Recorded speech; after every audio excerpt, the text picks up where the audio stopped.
बिस्मिल्लाहिर्रहमानिर्रहीम। अस्सलाम वालेकुम डियर स्टूडेंट। अच्छा तो बेटा, आज जो हमारी क्लास का मकसद है या इस लेक्चर का जो एक्चुअल में पर्पज़ है वो ये है कि आपको सिखाया जाए या बताया जाए कि कैसे आपने लॉन्ग क्वेश्चन को अटेम्प्ट करना है। यानी प्रोग्रामिंग का कोई भी लॉन्ग क्वेश्चन होता है तो उसको आप कैसे अटेम्प्ट करेंगे। ये मैंने पास्ट पेपर उठाया है बीएस का फर्स्ट टर्म का 2019 का यूनिवर्सिटी ऑफ सरगोदा का। तो इसका हम एक लॉन्ग क्वेश्चन देखते हैं कि उसको हम कैसे सॉल्व करेंगे या हमें कैसे उसको गो थ्रू करना है। तो सबसे पहले तो याद रखिएगा कि आपने जो भी लॉन्ग क्वेश्चन अटेम्प्ट करना है उसको एक या दो बार मुकम्मल तौर पर आप रीड कर लें। उसको रीड करने का जो बेसिक पर्पज़ है कि हमें तो पता चल जाएगा कि हमने करना क्या है, और दूसरा क्या हमारी इनपुट होगी और क्या उसमें आउटपुट होगी। बेसिक किसी भी प्रोग्राम के अंदर सबसे पहले उस प्रोग्राम की इनपुट और आउटपुट को समझना ज़रूरी होता है कि हम क्या इनपुट देंगे और क्या आउटपुट आएगी। और फिर हमें समझने की ज़रूरत है कि हमें दरमियान में प्रोसेसिंग यानी फंक्शंस क्या परफॉर्म करना है, यानी हमारी किस तरह इनपुट आउटपुट के अंदर कन्वर्ट होगी। तो इनपुट को जब भी आपने देखना है तो फिर आपने इस चीज़ को, यानी जब आप इनपुट पे आएंगे तो फिर आपने देखना है कि क्या क्या वेरिएबल चाहिए आपको इनपुट के लिए। यानी सबसे पहले हम प्रोग्राम को अच्छी तरह रीड करेंगे। रीड करने के बाद यानी हम इनपुट को और आउटपुट को समझने की कोशिश करेंगे कि क्या हमारी इनपुट्स हैं और क्या हमारी आउटपुट्स हैं। फिर हम नंबर ऑफ़ वेरिएबल या क्या क्या वेरिएबल हमने यूज़ करने हैं उनको फाइंड आउट करने की कोशिश करेंगे और लिख लेंगे उनको एक साइड पे कहीं पे कि ये वेरिएबल हमारे लिए ज़रूरी हैं। जैसे हमें कोई यूज़र से इनपुट लेनी है तो उसके लिए हमें वेरिएबल चाहिए होंगे। जब भी ये तो अपने माइंड में रखें कि जितनी भी नंबर ऑफ़ यूज़र से हमें इनपुट चाहिए होती हैं, हर एक के बदले में हमें एक वेरिएबल चाहिए होता है। हाँ, अगर हम सेम डेटा टाइप की अगर हम एरे को यूज़ करें तो फिर हम कह सकते हैं कि हम मल्टीपल वैल्यूज़ लेंगे यूज़र से, लेकिन एक ही हमें एरे डिक्लेयर करना पड़ेगा। अदरवाइज़ अगर हम वेरिएबल्स की बात करें तो हमें मल्टीपल वेरिएबल चाहिए होंगे, यानी हर एक यूज़र की इनपुट वैल्यूज़ के लिए। तो अगर इस प्रोग्राम को फॉर एग्जांपल मैंने इस प्रोग्राम को एक दो बार पढ़ लिया है और इसको समझ लिया है कि ये प्रोग्राम क्या कहता है, इसकी इनपुट क्या है और इसकी आउटपुट क्या है।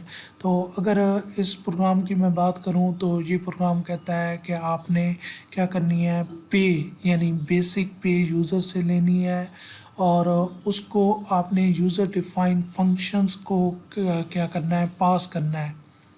यानी ये सिंपल प्रोग्राम क्या कह रहा है कि आपने इनपुट लेनी है बेसिक पे और एक फंक्शन आपने यूज़र डिफाइन बनाना है जिसको वो आप पास कर देंगे बेसिक पे, और उस फंक्शन के अंदर आपने क्या करनी है, कैलकुलेट करनी है नेट पे।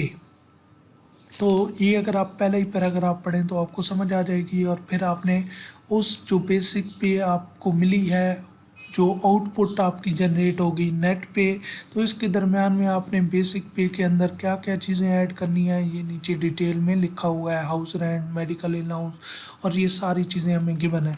तो अब देखें, सबसे पहले तो मैं देखता हूँ कि मुझे मेन फंक्शन के अंदर क्या करना है। यानी यूज़र डिफाइंड फंक्शन एक एक्स्ट्रा बनाना तो है, लेकिन मैं लिख लूँगा कि मुझे मेन फंक्शन के अंदर क्या करना है। यानी अगर मैं इसका बेसिक सा अभी तक जो मैं इस प्रोग्राम को समझा हूँ तो मैं बेसिक बनाऊँ तो एक मेन फंक्शन होगा और एक दूसरा फंक्शन जो कि उसने कहा है कि यूज़र डिफाइंड फंक्शन बनेगा। यूज़र डिफाइन फंक्शन बनेगा पे कैलकुलेट के नाम से। यानी उसने बाकायदा आपको नाम यहाँ पे बताया हुआ है तो आप इसी नाम से बनाएंगे, पे कैलकुलेट के नाम से ये फंक्शन बनेगा। यानी दो अभी फंक्शन बनेंगे, एक मेन फंक्शन है और एक पे कैलकुलेट। आपको पता है कि मेन फंक्शन लिखना आपके लिए ज़रूरी होता है क्योंकि जितने भी यूज़र डिफाइंड फंक्शन बना लें आपकी एग्जीक्यूशन कहाँ से स्टार्ट होती है, मेन फंक्शन से स्टार्ट होती है। तो ये दो फंक्शन बनाने हैं। अब हम देखते हैं कि इनपुट हमारी क्या क्या है। तो इनपुट देखें तो हमारी इनपुट जो है वो बेसिक पे होगी, और वो अगर आप इस पैराग्राफ को रीड करें तो इनपुट जो आपने लेनी है बेसिक पे वो आपने बाद में पास करनी है बाद में पास करनी है यूज़र डिफाइंड फंक्शन को। तो इसका मतलब है हमने कहाँ पे वो लेनी है इनपुट, जो बेसिक पे लेनी है वो मेन फंक्शन के अंदर ही लेनी है। अब बेसिक पे हमने कहाँ पे यूज़र डिफाइन मेन फंक्शन के अंदर लेनी है और फिर इसको पास करेंगे यूज़र डिफाइंड फंक्शन पे कैलकुलेट को। और पे कैलकुलेट दरअसल हमें क्या कैलकुलेट करके देगा, ये हमें नेट पे कैलकुलेट करके देगा।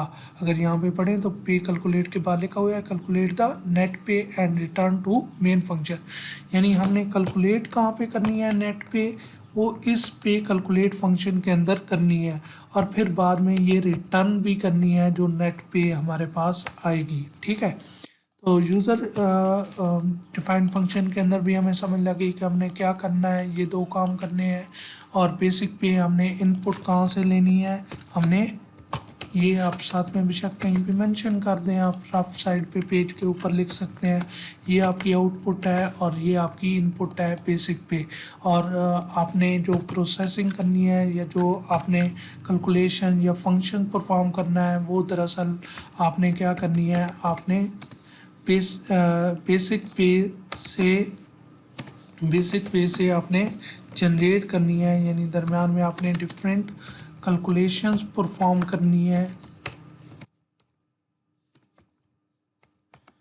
जिसके बाद आपकी क्या बनेगी, नेट पे आ जाएगी। यानी बेसिक पे आप क्या करेंगे, डिफरेंट फंक्शंस परफॉर्म करेंगे, जिसके बाद आपके पास क्या आ जाएगी, नेट पे आ जाएगी। तो ये मैं कह रहा हूँ कि ये इनपुट है और ये हमारी क्या रहेगी, आउटपुट, और दरम्यान में हमने डिफरेंट कैलकुलेशन परफॉर्म करनी है।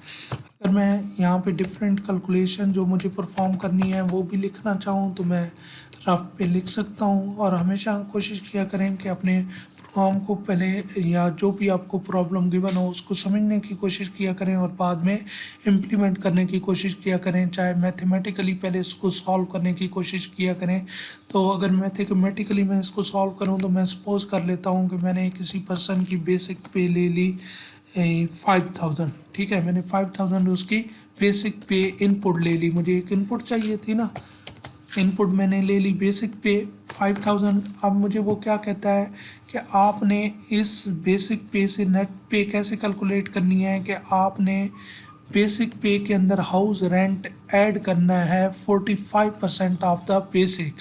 आपकी जो बेसिक है उसका 45%। तो अगर मैं इस बेसिक पे का, जैसे मैथ के अंदर हम करते हैं किसी भी चीज़ का परसेंटेज निकाल सकते होते हैं, तो बेसिक पे का अगर मुझे 45% निकालना हो तो वो कैसे निकालूंगा, जैसे कि सबको ये चीज़ ऑलरेडी पता होगी कि बेसिक पे आप डिवाइड करेंगे 100 और इसको आप मल्टीप्लाई कर देंगे किसके साथ, 45 के साथ, तो ये आपको देगा 45%।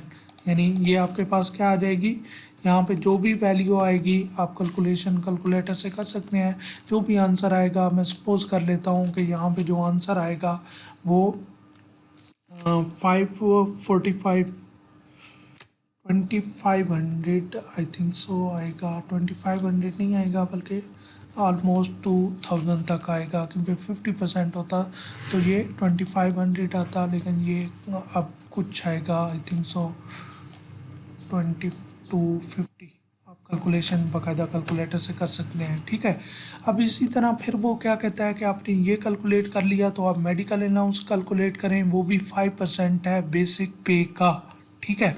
तो सबसे पहले तो आगे हम ये कंडीशन जो हैं उसको छोड़ के हम 5% बेसिक पे का मेडिकल अलाउंस कैलकुलेट कर लेते हैं। तो ये भी इसी तरह कैलकुलेट होगा, 5 मल्टीप्लाई बाय बेसिक पे जो है और डिवाइडेड बाय, ये भी सेम करते हैं, बेशक ज़रूरी नहीं है हम ये रफ अमल कर रहे हैं।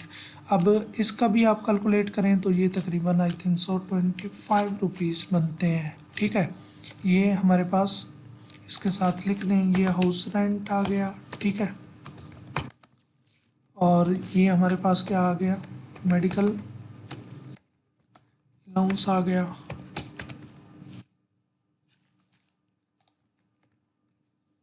इसी तरह आप देखें नेक्स्ट वो क्या कहता है, नेक्स्ट कहता है कि आप कन्वेंस अलाउंस करेंगे जो कि ₹91 है। तो कन्वेंस अलाउंस अगर बात की जाए तो उसने बता दिया है कन्वेंस अलाउंस, जो कि उसने कहा है कि कितना होगा, ₹91।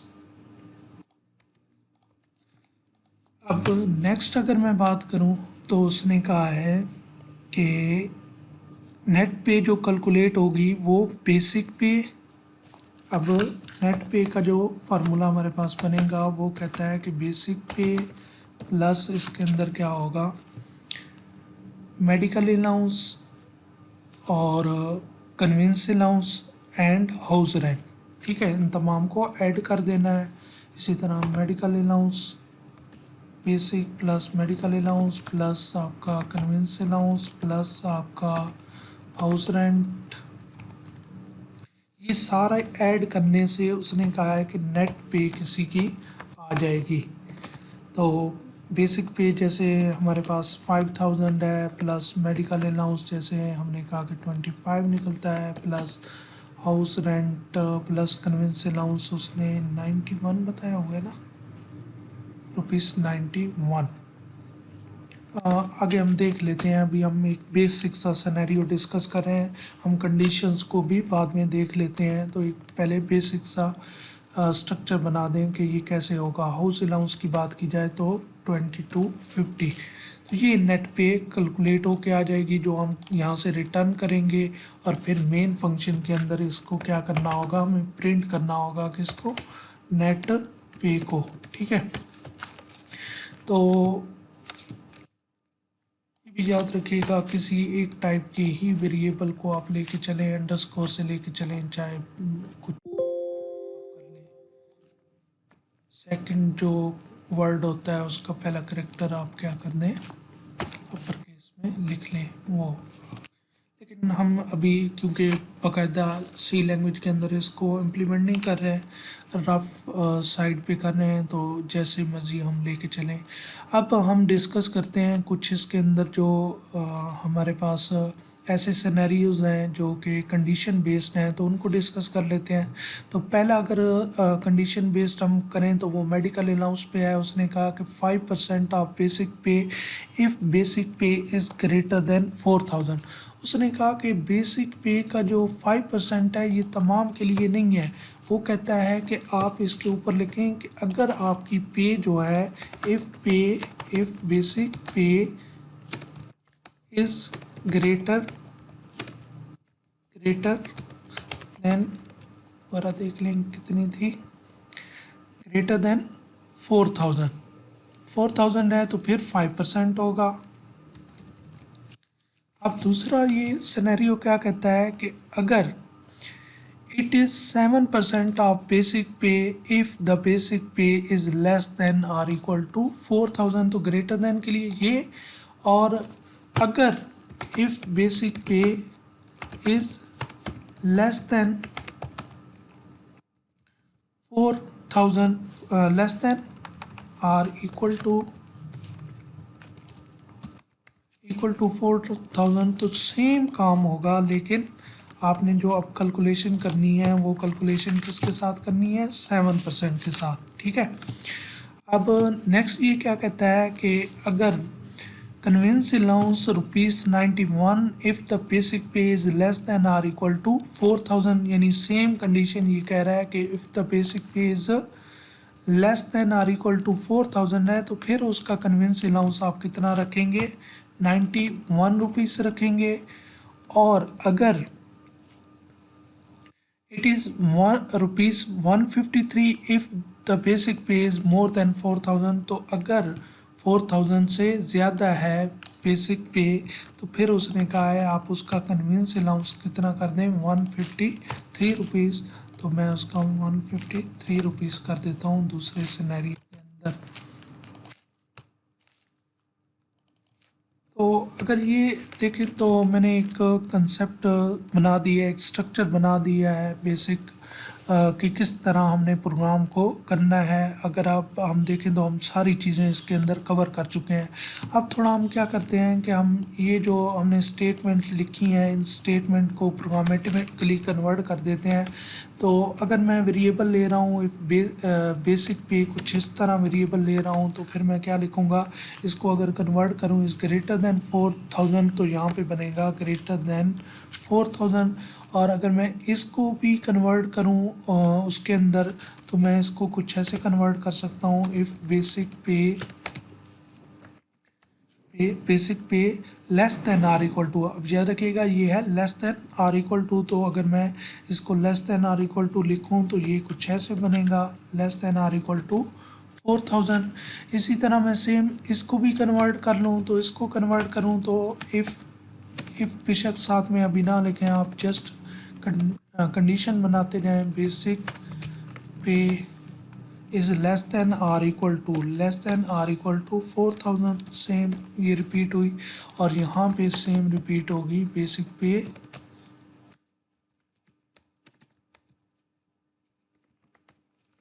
Greater than 4000। ठीक है, तो ये देखें हमने एक कंडीशंस को भी अपने प्रॉपर वे में लिख दिया है, यानी हमने सेंटेंस को कन्वर्ट कर दिया है। अब मैथमेटिकली कह लें या प्रोग्रामेटिकली इसको हमने कन्वर्ट कर दिया है। ठीक है, अब हम क्या करते हैं, इसी से देख के हम प्रोग्राम लिखने की कोशिश करते हैं। तो सबसे पहले बेसिक स्ट्रक्चर जो कि सबको बहुत अच्छी तरह आता होता है और आना भी चाहिए क्योंकि हर प्रोग्राम के अंदर यूज़ होता है। तो hash include stdio dot h int main, क्योंकि ये सी के अंदर हम इम्प्लीमेंट कर रहे हैं तो हम स्ट्रक्चर भी किसका लेके चलेंगे, सी का। तो देखें मैंने मेन फंक्शन लिख लिया, अभी मैं यूज़र डिफाइंड फंक्शन की तरफ नहीं जा रहा, अभी मैं पहले किसको करने जा रहा हूँ, अपना मेन फंक्शन लिखने की तरफ जा रहा हूँ। तो मैंने मेन फंक्शन लिखा। अब मेन फंक्शन के अंदर अगर आप देखें तो आपको क्या चीज़ चाहिए, जस्ट और जस्ट एक इनपुट चाहिए और एक आपको आउटपुट डिस्प्ले करवानी है, प्रिंट करवानी है। तो सबसे पहले मैं इनपुट के लिए काम करता हूँ। तो इनपुट जब भी यूज़र से चाहिए होगी हमें उसके लिए एक वेरिएबल चाहिए होगा, चाहे आप ये फ्लोट के अंदर लें, क्योंकि जब तक आपको क्लियर नहीं है कि पे जो है वो किस उसमें होगी, इंटीजर होगी यानी नंबर्स, अगर आपको वहाँ पे क्लियर गिवन नहीं है तो आप अपनी मर्ज़ी से डेटा टाइप रख सकते हैं, इंटीजर या फ्लोट। लेकिन जैसे हमें पता है कि हमारी जो पे होती है वो ऐसी होती है जो इंटीजर डेटा टाइप में आती है, तो हम किसको लेंगे, इंटीजर को ही लेंगे। तो इंटीजर बेसिक पे, क्योंकि नीचे अगर कंडीशन में भी देखें तो वहाँ से थोड़ा क्लियर हो रहा है कि हमारी जो बेसिक पे है वो क्या है, इंटीजर टाइप है। आप इसको बाय डिफ़ॉल्ट ज़ीरो से इनिशियलाइज करना चाहें आपकी मर्ज़ी है, ना भी करें तो खैर है, क्योंकि हमने डायरेक्टली इसके बाद क्या करना है, यूज़र से ये वैल्यू लेनी है। लेकिन बेसिक पे की वैल्यू जो है वो मैंने यूज़र से लेनी है। तो जब भी यूज़र से वैल्यू लेनी हो तो आपने माइंड में रखना है, इसके लिए आपके पास एक फंक्शन यूज़ होता है जो कि स्कैन एफ का फंक्शन होता है। तो स्कैन एफ से पहले हम प्रिंट एफ इसलिए लिखते हैं ताकि अगर हम डायरेक्ट स्कैन एफ लिखूँ ना, जैसे मैं अभी स्कैन एफ डायरेक्ट आपको लिख के दिखा देता हूँ कि यूज़र से वैल्यू लेने के लिए जो ज़रूरी फंक्शन है वो स्कैन एफ है, स्कैन एफ से ही इनपुट जाती है। लेकिन इससे पहले प्रिंट एफ क्यों लिखते हैं उसकी रीज़न भी बता देता हूँ। तो यहाँ पे %d यूज़ करेंगे फॉर्मेट स्पेसिफायर, उसकी रीज़न ये है कि ये इंटीजर टाइप है जिसकी वैल्यू हम लेने जा रहे हैं। और यहाँ पे एंड ऑपरेटर यूज़ करेंगे, बेसिक पे यहाँ पे लिख देंगे। अब इतना सा लिखने से क्या होगा, इस यूज़र जो कीबोर्ड से वैल्यू एंटर करेगा वो बेसिक पे में चली जाएगी। अगर मैं आपको इसको रन करके दिखाऊं तो यहाँ पे इसको सेव कर लेते हैं हम, क्वेश्चन नंबर 1 2019 PSCS। ठीक है,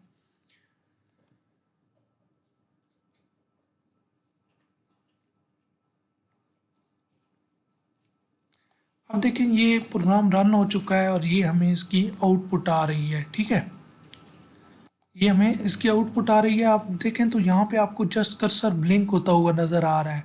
ये कर्सर तब तक ब्लिंक होता रहेगा जब तक यूज़र वैल्यू इंटर नहीं करता कीबोर्ड से। तो यहाँ पे देखें ना, देखने वाले को कन्फ्यूजन होगी कि यहाँ पे प्रोग्राम क्यों यहाँ पे रुका हुआ है, वो कंफ्यूज हो जाएगा, यानी उसे क्लियर नहीं हो रहा कि उसने कोई वैल्यू एंटर करनी है। अगर देखें हम यहाँ पे उसे एक मैसेज डिस्प्ले कर दें कि प्लीज़ इंटर अ वैल्यू या इंटर वैल्यू, कुछ भी ऐसा सेंटेंस लिख दें जिससे उसे पता चले हाँ मैंने कुछ वैल्यू इंटर करनी है कीबोर्ड से, तो तब वो क्या करेगा कीबोर्ड से, क्योंकि न्यू यूज़र है तो वो बेटर रहेगा कि पता नहीं प्रोग्राम क्यों यहाँ पे रुका हुआ है। ठीक है, जैसे मैं यहाँ पे कोई वैल्यू इंटर करता हूँ तो इंटर करने के बाद ये प्रोग्राम क्या हो गया है, एग्जीक्यूट हो गया है। तो अब यहाँ पे इसलिए हम ऊपर इससे पहले प्रिंट एफ लिखते हैं ताकि यूज़र को क्लियर हो जाए कि उसने यहाँ पे कोई इंटर करनी है वैल्यू। तो हम यहाँ पे कहते हैं इंटर बेसिक पे ऑफ एम्प्लॉय, या कोई भी सेंटेंस आप लिखना चाहें लिख सकते हैं अपने प्रोग्राम रिलेटेड। ठीक है, तो मैंने कहा है इंटर बेसिक पे ऑफ एम्प्लॉय। अब देखिए यूज़र को ये मैसेज नज़र आएगा एज इट एज, और यहाँ पे आगे कर्सर ब्लिंक कर रहा होगा, तो फिर यूज़र को अब देखें क्लियरली पता चल जाएगा कि मुझे यहाँ पे कोई वैल्यू एंटर करनी है। तो इसलिए हम प्रिंट एफ लिखते होते हैं उससे पहले। ठीक है, इससे कंफ्यूज ना हो कि ये दो बार मेरी आउटपुट आ रही है, क्योंकि ये आवास्ट की वजह से, आवास्ट इसको चेक करता है तो उसकी वजह से ये आ रहा है। लेकिन इस तरह आप देखें यहाँ पे हमारी हमें नज़र आएगा, और यहाँ पे कर्सर ब्लिंक कर रहा होगा, और ये तब तक ब्लिंक करता रहेगा जब तक यूज़र कोई वैल्यू एंटर नहीं करता। ठीक है, वो आवास्ट की वजह से क्लोज हुआ था, अदरवाइज ये हमारी एक्चुअल आउटपुट है जो कि हमने चलानी है। अब देखिए यहाँ तक क्या होता है कि जब मैं कोई भी वैल्यू एंटर करता हूँ तो वो बेसिक पे में चली जाती है। ठीक है, अब मैं क्या करना चाहता हूँ कि मुझे उसने कहा है कि आपने क्या करना है, इस बेसिक पे को आपने एक यूज़र डिफाइंड फंक्शन बनाना है जिसको आपने ये वैल्यू पास करनी है। तो उसने फंक्शन बताया हुआ है कि किस नाम से बनाना है और उसको वैल्यू पास करनी है। तो जब भी हमने फंक्शन को वैल्यू पास करनी होती है यूज़र डिफाइंड फंक्शन को, तो हमें वो फंक्शन लिखना होता है, यानी फंक्शन कॉलिंग की बात की जाए तो ये फंक्शन कॉल हो रहा है। फंक्शन कॉल के लिए हमेशा याद रखेंगे कि फंक्शन कॉल, ये मैंने ऊपर याद रखिएगा कमेंट्स बना दिए हैं, तो ये हमारे इंक्लूडेड नहीं होंगे, ये जस्ट फॉर इंफॉर्मेशन है। ठीक है, तो जो पे कैलकुलेट का फंक्शन बनाएंगे उसको हमने क्या करना है, उसको हमने एक वैल्यू पास करनी है जो कि कौन सी है, बेसिक पे। तो इसका मतलब है ये जो मैं पे कैलकुलेट का फंक्शन लिखूंगा ना, ये एक वैल्यू ले रहा होगा। ठीक है, और याद रखिएगा या तो हम जो यूज़र डिफाइंड फंक्शन लिखते हैं वो या तो मेन फंक्शन से पहले लिखना ज़रूरी होता है।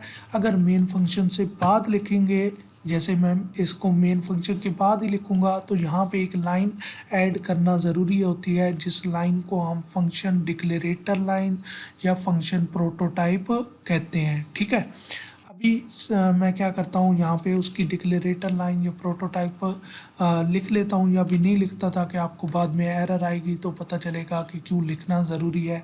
तो मैं अभी यहाँ पे जस्ट इस मेन फंक्शन के एंड पे क्या करता हूँ, अपना यूज़र डिफाइंड फंक्शन लिखता हूँ।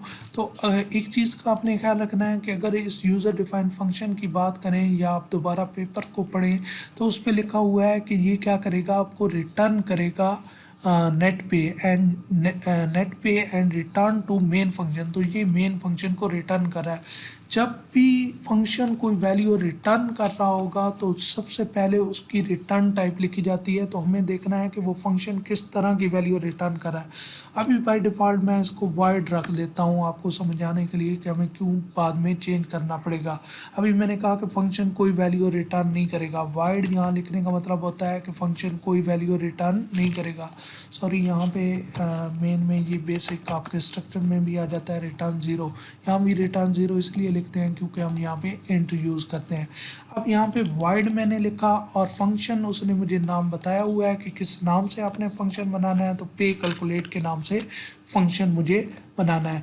अब देखें इस फंक्शन को हमने कहा था कि हम एक वैल्यू पास करेंगे। अब देखें ये बेसिक पे यहाँ से यहाँ पे आएगी, तो जब यहाँ पे आएगी तो यहाँ पे उसे कोई आगे लेने वाला भी तो हो। ठीक है, यानी ऐसे कहें कि आपने किसी को पुकारा है और आप पुकार के उसको कोई चीज़ दे रहे हैं, तो आप चीज़ जब दे रहे हैं तो एक हाथ में अगर वो चीज़ आ सकती है तो वो बंदा एक हाथ में वो चीज़ लेगा, यानी एक हाथ अपना आगे करेगा ताकि मैं चीज़ को ले सकूं।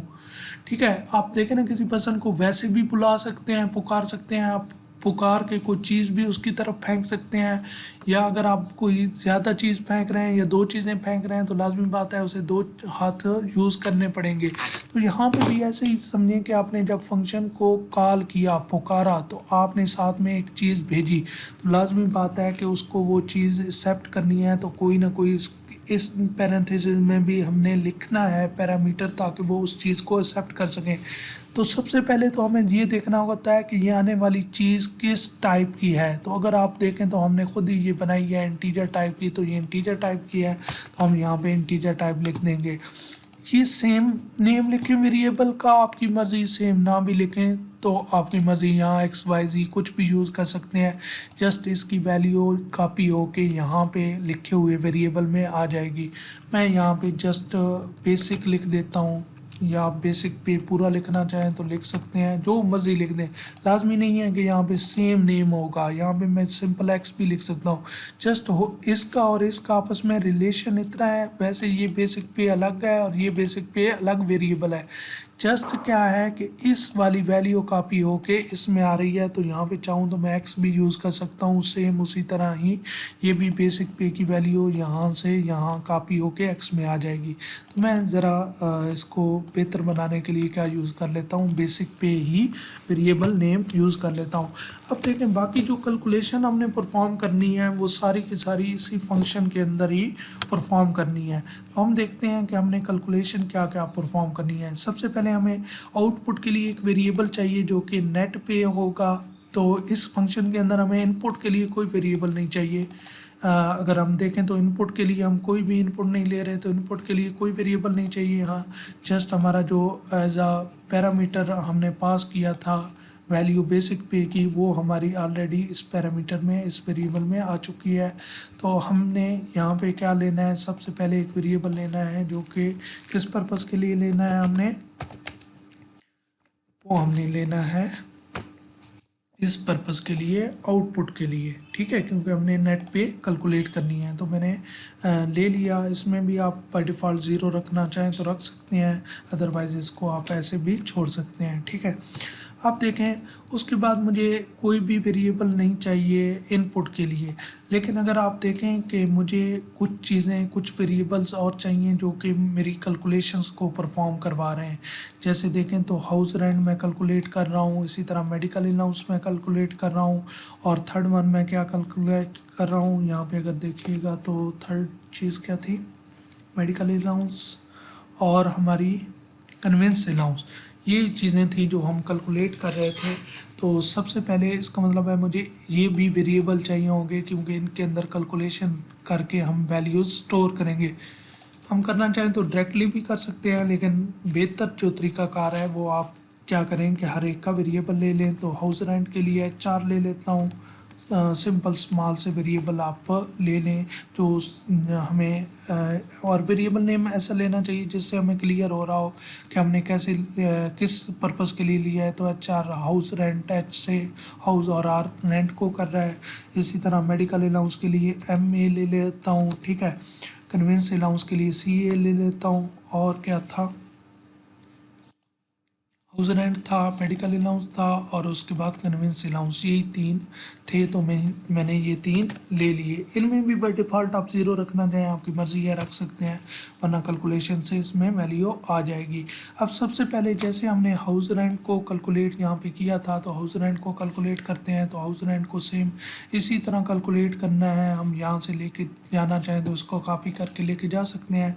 तो HR असाइनमेंट ऑपरेटर यहाँ पे 45 मल्टीप्लाई, क्योंकि 45% का कैलकुलेट करना है यहाँ पे, इसके अंदर इसको ब्रैकेट्स के अंदर डाल दें, जो कि क्या था हमारा बेसिक पे, क्योंकि बेसिक पे का 45% लेना है, बेसिक पे डिवाइडेड बाय 100। अब जो भी ये आंसर देगा ये 45 से मल्टीप्लाई होगा और हाउस रेंट हमारा कैलकुलेट हो जाएगा। सेकंड पे हमने कैलकुलेट करना है मेडिकल अलाउंस, लेकिन याद रखिएगा मेडिकल अलाउंस में हमें कुछ कंडीशंस गिवन है कि अगर तो ग्रेटर देन 4000 होगा तो आप कुछ 5% कैलकुलेट करेंगे, अदरवाइज 7%। तो हमें यहाँ पे क्या करने की ज़रूरत है, कंडीशन लगाने की ज़रूरत है। तो मैं यहाँ पे कंडीशन लगाऊंगा इफ़ अब मुझे क्या करना है, यहाँ पे आप दोबारा पढ़ भी सकते हैं। Basic pay is less then greater than 4000। Basic pay is greater than, तो बेसिक पे हमारी किस में है, इस वेरिएबल में है। अगर यहाँ पे x होता तो मैं यहाँ पे क्या यूज़ करता x। तो बेसिक पे ग्रेटर देन 4000 है, तो फिर मुझे क्या करना है यहाँ पे, क्योंकि सिंगल स्टेटमेंट इसके अंडर आएगी तो मैं ब्लॉक नहीं बना रहा, अदरवाइज आप ब्लॉक भी बना सकते हैं। ठीक है, इंडेंटेशन का ख्याल रखा करें। ये देखें ये तरतीब से आ रहा है, ठीक है, क्योंकि ये सेम इस फंक्शन के अंदर सारे हैं। और क्योंकि ये अब नेक्स्ट स्टेटमेंट इफ़ के अंडर आ रही है तो मैं इसलिए इसको थोड़ा सा आगे करके लिख रहा हूँ।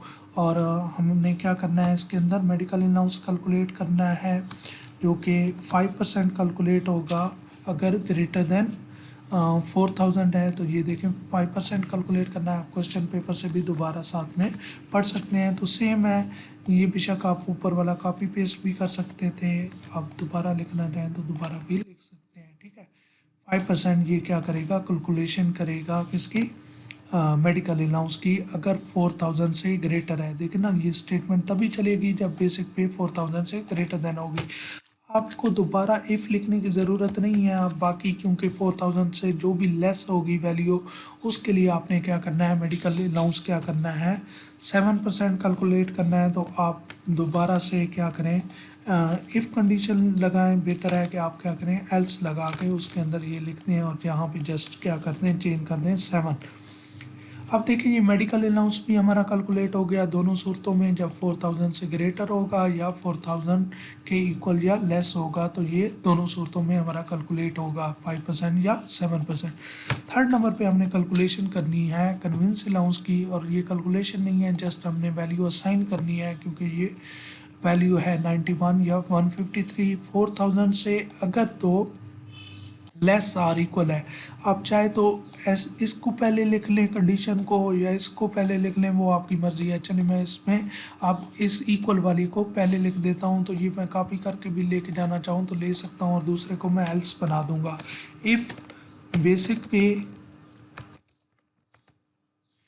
क्या है, less than or equal to 4000, तो कितना होना चाहिए कन्वेंस अलाउंस। उसने कहा है कि कन्वेंस अलाउंस उनके लिए होगा 91 रुपीज़। तो कन्वेंस अलाउंस के अंदर हम क्या रख देंगे, सी ए के अंदर 91। और एल्स में अगर तो बेसिक पे ग्रेटर देन 4000 है, यहाँ पे पुट भी करते हैं 4000 है, तो फिर आपने क्या करना है, सी ए के अंदर वैल्यू 153 रखवा देनी है। इसका मतलब है हमारी ये सारी चीज़ें कैलकुलेट हो गई। अब हमारा काम रह गया इनको ऐड करने का। अब ऐड करना है तो वो सिंपल फार्मूला वहाँ पे गिवन है, हमने एडिशन जो करनी है नेट पे के अंदर, तो नेट पे असाइनमेंट ऑपरेटर, उसके बाद हमने किस किस को करना है, बेसिक पे, इसके अंदर एडिशन करनी है मेडिकल अलाउंस की, सॉरी हाउस रेंट की भी करनी है, मेडिकल अलाउंस की भी करनी है। तरतीब आगे पीछे भी कर दें तो आपको पता है एडिशन में कुछ भी नहीं होता, चाहे आप बेसिक पे लास्ट पे लिख दें, जस्ट वैसे मैंने इसको तरतीब में लिखा है ताकि मैं कुछ मिस ना करूं। और सी ए, ठीक है।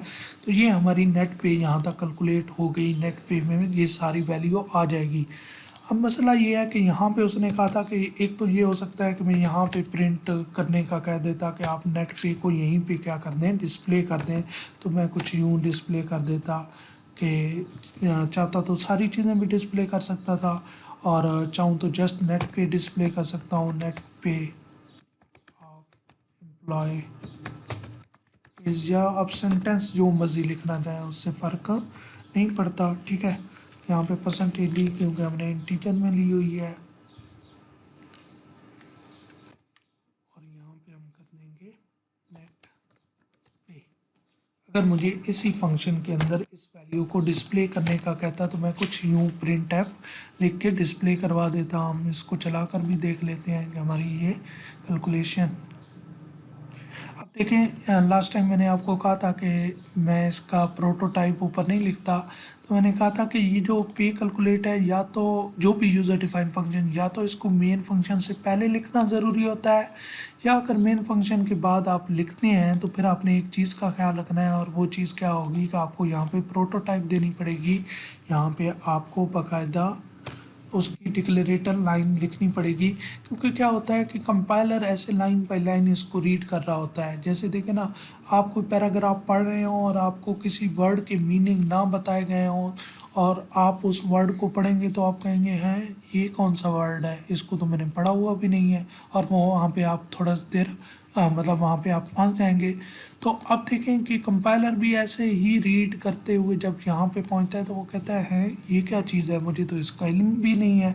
तो इस वजह से वो यहाँ पे क्या हो जाता है कि यहाँ पे एरर जनरेट कर देता है। लेकिन अगर आप उसको बता दें, जैसे आपको कोई टीचर पढ़ाने वाला, या आपको ऊपर वहाँ पे लिखा हो कि ये फलां वर्ड आए तो इससे परेशान नहीं होना, ये पेज के आखिरी लाइन पे लिखी हुई है, तो फिर आप क्या होंगे, परेशान नहीं होंगे, आप आखिरी लाइन से उसके मीनिंग्स पढ़ लेंगे। तो बिल्कुल हम भी इधर प्रोटोटाइप दे देते हैं ताकि हमारा कंपाइलर परेशान ना हो। तो प्रोटोटाइप हमने सेम, आप बेशक जो आपने नीचे हेडर लिखा होता है वही आप लिख सकते होते हैं। अब देखें, सेम हेडर जो आपने लिखा है वो लिखना ज़रूरी होता है। अगर आप ये देखें यहाँ पे इंट बेसिक, तो ये जो पे कैलकुलेट है ना, वो समझेगा कि ये कुछ और है, क्योंकि ये तो एक पैरामीटर भी ले रहा है, ठीक है। और ये जो आपने ऊपर प्रोटोटाइप लिखी है वो तो किसी और फंक्शन की लिखी है, उसमें तो कोई वैल्यू नहीं जा रही, तो यहाँ पे आपको पैरामीटर भी लिखना है। हाँ, यहाँ तक आपको रायत होती है कि आप जस्ट उसकी डेटा टाइप लिख दें, वेरिएबल नेम साथ में ना भी मेंशन करें तो खैर है, ठीक है। यहाँ इतना भी लिख के चला देंगे तो फिर भी चल जाएगा, अदरवाइज़ आप ये भी साथ में यहाँ बेसिक पे लिखना चाहें तो लिख सकते हैं। लेकिन याद रखिएगा, अगर मैं यहाँ पे एक्स लिखता हूँ तो फिर मुझे नीचे भी एक्स लिखना ज़रूरी होता है, ठीक है। यानी सेम नेम लिखना ज़रूरी होता है। अगर नहीं लिखूँगा तो फिर देखें लिखा हुआ भी नहीं है, अभी मैं नहीं लिखता, इसको चला देता हूँ, तो देखें इसको सक्सेसफुली चलना चाहिए। ये हम इग्नोर करते हैं क्योंकि ये वैसे भी थोड़ी देर के बाद बंद हो जाएगा।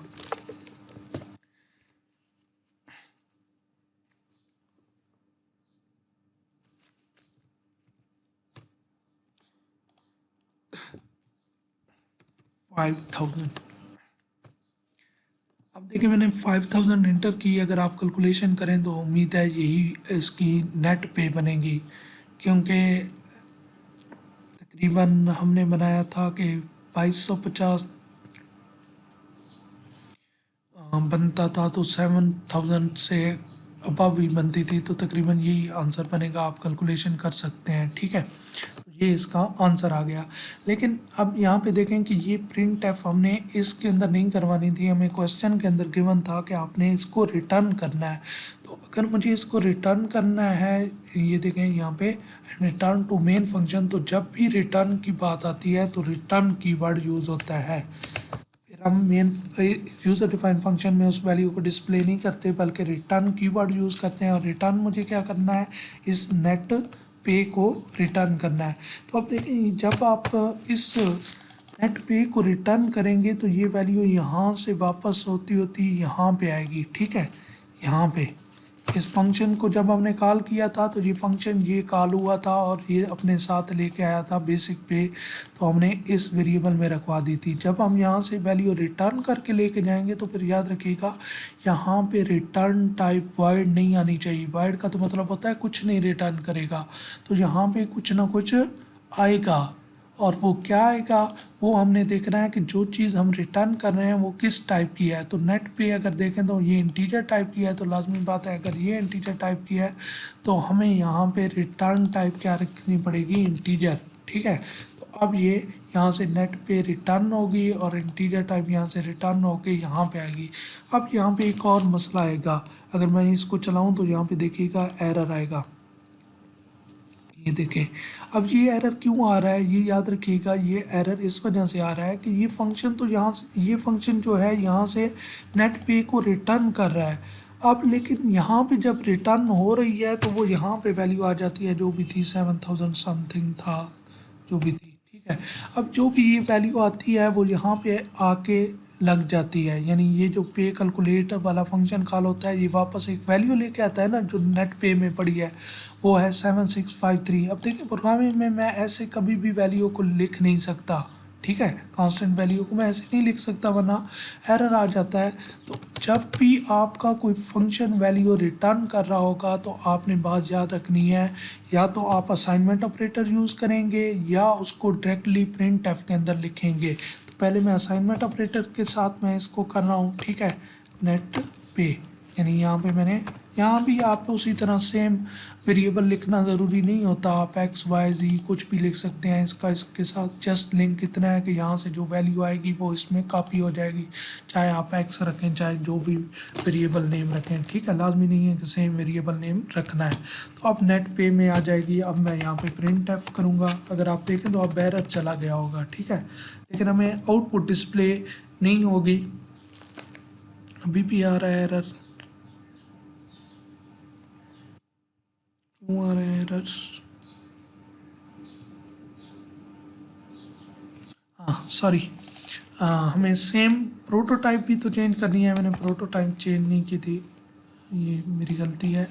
तो प्रोटोटाइप भी मैंने अब चेंज कर दी है, क्योंकि मैंने कहा था कि फंक्शन हेडर और प्रोटोटाइप हमारा क्या होगा, सेम होगा।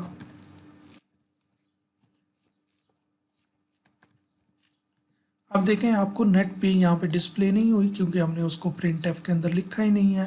तो मैं अगर इसको प्रिंट एफ के अंदर लिख दूँ तो फिर मुझे ये डिस्प्ले होगी।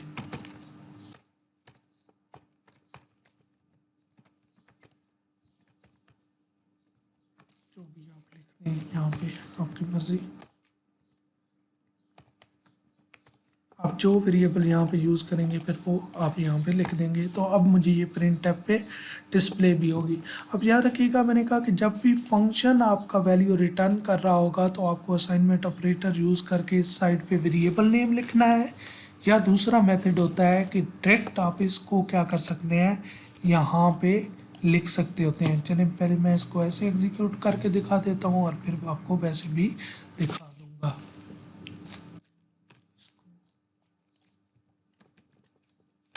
अब देखें वो सेम नेट पेज 7653 आंसर आया।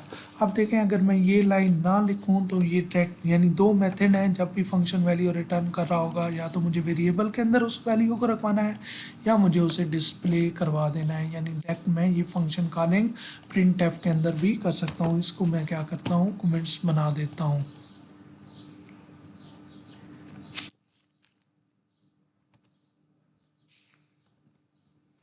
ये देखें, ठीक है, तो आप इन दोनों तरीक़ों से कर सकते हैं। उम्मीद है आपको बहुत अच्छी तरह समझ आया होगा। अगर किसी किस्म का कोई क्वेश्चन होता है तो आप कमेंट बॉक्स में पूछ सकते हैं। थैंक यू सो मच, ख्याल रखिएगा, अल्लाह हाफिज़।